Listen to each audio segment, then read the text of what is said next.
Who is the Lafwan? Allah. Who is Ar-Rahman? Allah. Who is Al-Mannan? La ilaha illallah. Muhammadur Rasulullah. Muhammad is the messenger. To Allah is our return.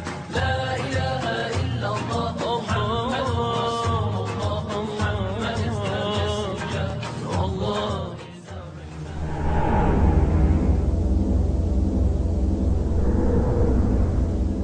بسم اللہ الرحمن الرحیم. دیکھیں، قانون کا جو بنیادی مقصد ہوتا ہے وہ کسی معاشرے کا ایک خاص انتظامی ڈھانچہ ہے، اس کو مجتمع رکھنا اور معاشرے کو ایک خاص طریقے اور ڈھنگ کے اوپر چلانا.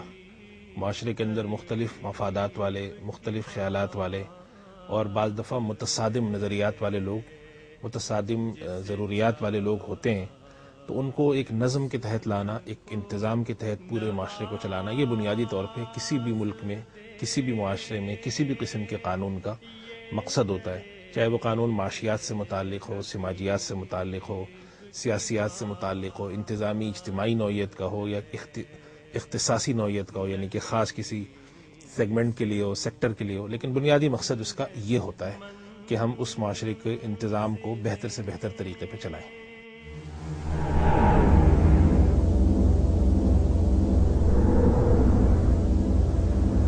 اصل میں دیکھیں، انتظام کے اندر ساری چیزیں آتی ہیں.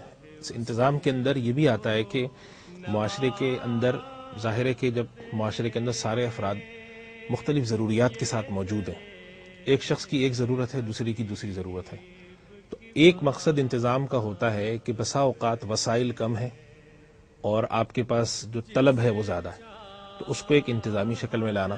مثال کے طور پہ ایک روڈ ہے جس میں لوگ مشرق سے مغرب جاتے ہیں، اور ایک روڈ ہے جس پہ مشرق سے مغرب سے لوگ مشرق کی طرف آ رہے ہیں. ابھی دو مختلف جہتوں میں سفر کرنے والے ہیں، پھر کچھ شمال سے جنوب، جنوب سے شمال جا رہے ہیں، راستے محدود ہیں، سڑک ایک ہے جس پہ مختلف قسم کے لوگ آ رہے ہیں. اب ٹریفک کا قانون کس لیے بنایا گیا؟ کہ کچھ وقت کچھ کو روک کے دوسروں کو گزرنے دیا جائے، کچھ وقت ان کو روک کے ان کو گزرنے دیا جائے. تو ایک تو وسائل اور اس کے درمیان انتظام مقصود ہوتا ہے. دوسرا مقصود یہ ہوتا ہے بسا اوقات اس کے اندر کہ دو مختلف خیالات والے لوگ ہیں اور ان کے آپس میں خیالات میں ایک اختلاف ہے، تو ایک قانون بنا کر اس اختلاف کو دبا کر رکھا جاتا ہے کہ بھئی ٹھیک ہے، آپ کے آپس کے اختلافات ضرور ہوں گے لیکن ان حدود سے آپ باہر نہیں جائیں گے تاکہ آپس میں فساد بھی نہ ہو. بسا اوقات جو قانون بنایا جاتا ہے اس کا ایک مقصد ہوتا ہے حقوق کا اور مراتب کا تحفظ اور احترام. مثال کے طور پہ کسی ملک میں قانون، عام طور پہ دنیا کے اندر، ملک کے اندر جو حکومت کے اعلیٰ عہدیدار ہیں جیسے کہ صدر ہیں، وزیر اعظم ہیں یا عدالتیں ہیں، ان کے لیے جو قوانین بنائے جاتے ہیں اس میں ایک بڑا عنصر جو ہے وہ ایک احترام اور ایک بڑے سے نیچے اور چھوٹے سے بڑے کا جو ایک اہتمام ہے. میں یہ نہیں کہتا کہ سارے قانون جو اس فرق کے اوپر بنتے ہیں وہ صحیح ہیں، لیکن کچھ قوانین کے اندر بہرحال معقولیت ہوتی ہے کہ مثال کے طور پہ اگر کسی ملک کا صدر ہے یا مثال کے طور پہ وزیر اعظم ہے یا اس کے اعلیٰ عدلیہ کے لوگ ہیں یا اعلیٰ پیمانے کے لوگ ہیں، ان کے لیے بعض چیزیں، بعض قوانین، ان کے بارے میں بعض خیالات کے اظہار، مختلف چیزوں کی کچھ نہ کچھ حدود ہر معاشرہ اپنے طور پہ طے کرتا ہے. تو ان تمام چیزوں کو ہم انتظامی شکل میں معاشرے کو چلانے کی مختلف تدابیر کہتے ہیں، اور اسی کے مقصد کے لیے قانون بھی بنایا جاتا ہے. اللہ تعالیٰ نے قرآن کریم میں جو بات ارشاد فرمائی ہے اس کے اندر جو ایک بنیاد ہے کہ اللہ تعالیٰ فرماتے ہیں کہ ہم نے لوگوں کے اوپر انبیاء بھیجے اور ان کے ساتھ کتابیں اتاری لیقوم الناس بالقسط لقد ارسلنا رسولنا بالبینات وانزلنا معهم الکتاب والمیزان. ہم نے کتاب اتاری اور میزان، معیار اور پیمانہ اتارا، لیقوم الناس بالقسط، تاکہ لوگ عدل اور انصاف کے ساتھ قائم رہیں. یہ ایک بنیادی طور پہ قانون سازی کا مقصد ہوتا ہے.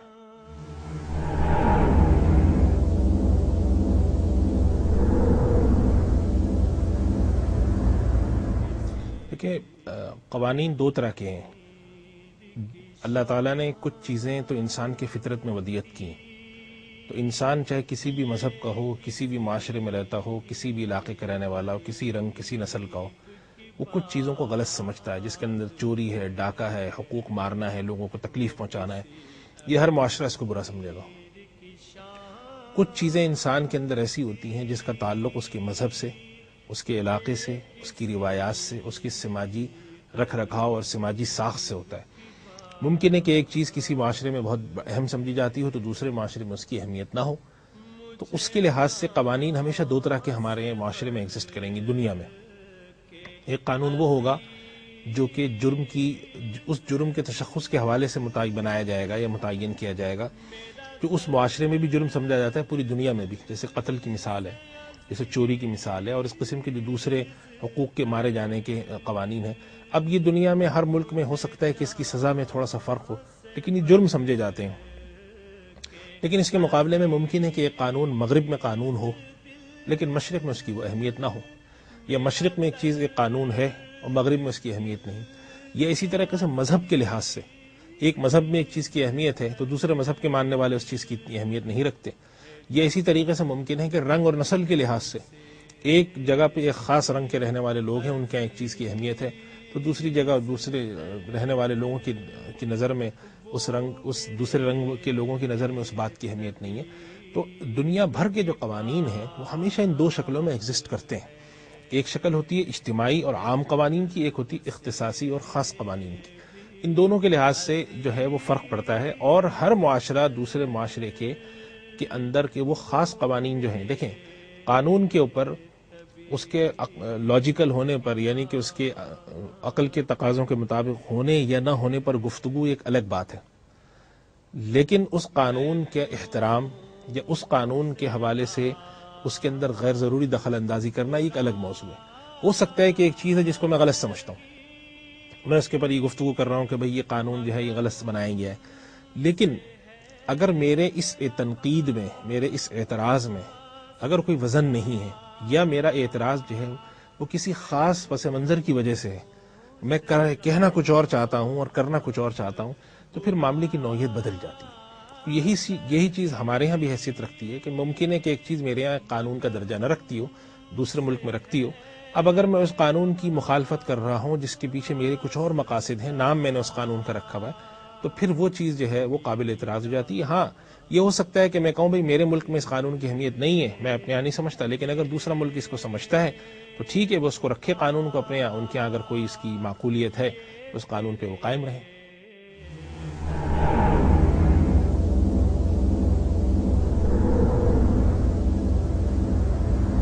اصل میں یہ بات ذہن میں رکھنی چاہیے کہ مذہب جو ہے، دین، چاہے ہمارا دین ہو، چاہے وہ اس وقت دنیا میں تین ہی مذاہب چونکہ موجود ہیں، میں اس لیے ان حوالے سے بات کر رہا ہوں جو آسمانی مذاہب، چاہے وہ ہمارا دین ہو، چاہے عیسائیت ہو، چاہے یہودیت ہو، یا اس کے علاوہ جو غیر آسمانی مذاہب ہیں، گوتم بدھ وغیرہ کے جو بدھ مت ہے، جینزم ہے، ہندو مت ہے، یہ جتنے بھی قوانین ہیں ان کے اندر کچھ مخصوص شخصیات کے گرد یہ مذاہب گھومتے ہیں. ہمارا دین بھی ہمیں یہ بتاتا ہے کہ اس دین کا اس دنیا میں آنے کا سبب اللہ کے رسول صلی اللہ علیہ وسلم کی ذات ہے. عیسائیت دنیا میں آنے کا سبب حضرت عیسیٰ علیہ السلام کی ذات ہے.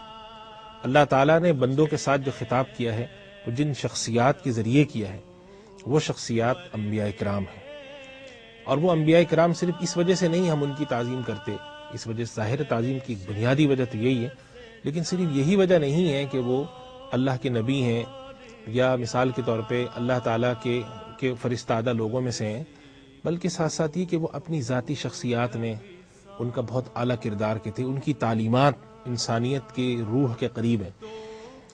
اب سوال یہ پیدا ہوتا ہے کہ ایک ذات جو ہمارے لیے ہمارے پورے نظام کو لانے کا سبب بنی، ہمارے لیے نظام حیات وہ فراہم کر رہے ہیں، ہمارے لیے اللہ کا پیغام وہ ہم تک لا رہے ہیں، ہمیں اٹھنا بیٹھنا وہ سکھا رہے ہیں، اگر ان کی ذات کو ہم تنقید کا نشانہ بنا لیں، ان کی ذات کو ہم مطعون کریں، تو ہمارے سامنے پہلا سوال یہ آ کے کھڑا ہوتا ہے کہ جب کسی کی ذات مطعون ہوتی ہے تو اس کے لائے ہوئے قانون بطریق اولا مطعون ہوں گے یا نہیں؟ کیا دنیا میں، میرا ایک سوال ہے کہ کیا دنیا میں قانون بنانے والے ادارے اور قانون کی تشریح کرنے والے ادارے، یعنی یہ عدالت اور پارلیمنٹ، یا دنیا کے اندر جو بادشاہ ہوتے ہیں یا دنیا کے اندر جو راجا ہوتے تھے، کیا اس معاشرے میں ان کی کوئی تعظیم ہوتی تھی یا نہیں؟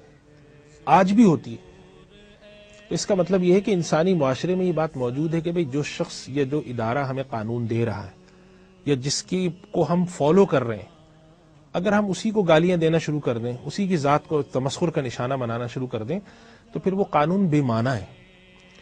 تو یہ ایک بڑی معقول بات ہے کہ ایک قانون ہم یہ تصور کرتے ہیں کہ اللہ کے رسول صلی اللہ علیہ وسلم ہمارے لیے دین لے کر آئے، اور دوسری طرف ہم اللہ کے رسول صلی اللہ علیہ وسلم کو دین کے لانے کے باوجود ہم ان کو تنقید کا اور تشنیع کا نشانہ بناتے ہیں۔ تو ان دونوں باتوں میں عقلی طور پہ تضاد ہے، صرف مذہبی طور ہی پہ نہیں، عقلی طور پہ بھی تضاد ہے۔ اس کی وجہ یہ بھی ہے کہ جب ہم کسی شخص کو تنقید کا نشانہ بناتے ہیں تو سب سے پہلے ہم یہ طے کرتے ہیں کہ یہ شخص غلطی پر ہے، جبھی تو ہم تنقید کا نشانہ بنا رہے ہیں۔ اور انبیاء کے بارے میں ہمارا عقیدہ یہ ہمیں کہتا ہے کہ انبیاء معصوم ہیں۔ اب اگر کوئی شخص کسی اللہ کے نبی صلی اللہ علیہ وسلم کی توہین کرتا ہے تو وہ در حقیقت اللہ کے نبی کی توہین نہیں کرتا، وہ آپ کی عصمت پہ حملہ کرتا ہے، آپ کے معصوم ہونے کے تصور کو نقصان پہنچاتا ہے۔ آپ کے معصوم ہونے کے تصور کو نقصان پہنچانے کے ساتھ ساتھ پھر وہ قرآن کے اوپر بات جاتی ہے، اس لیے کہ جب اللہ کے نبی صلی اللہ علیہ وسلم نعوذ باللہ معصوم نہیں تو پھر قرآن کی تحفظ کے اوپر بات آتی ہے، پھر قرآن پہ بات آتی ہے، پھر حدیث پہ آتی ہے، تو پورا دین ہمارا نیچے سے اوپر تک گرتا ہے۔ تو اگر اس چیز کی حفاظت کا بندوبست نہ ہو تو سوال یہ پیدا ہوتا ہے کہ پھر اس نظام کی کیا معقولیت ہے جو نظام یہ کام نہیں کر سکتا۔ یہ بنیادی طور پہ جو ہے اس حوالے سے گفتگو ہے۔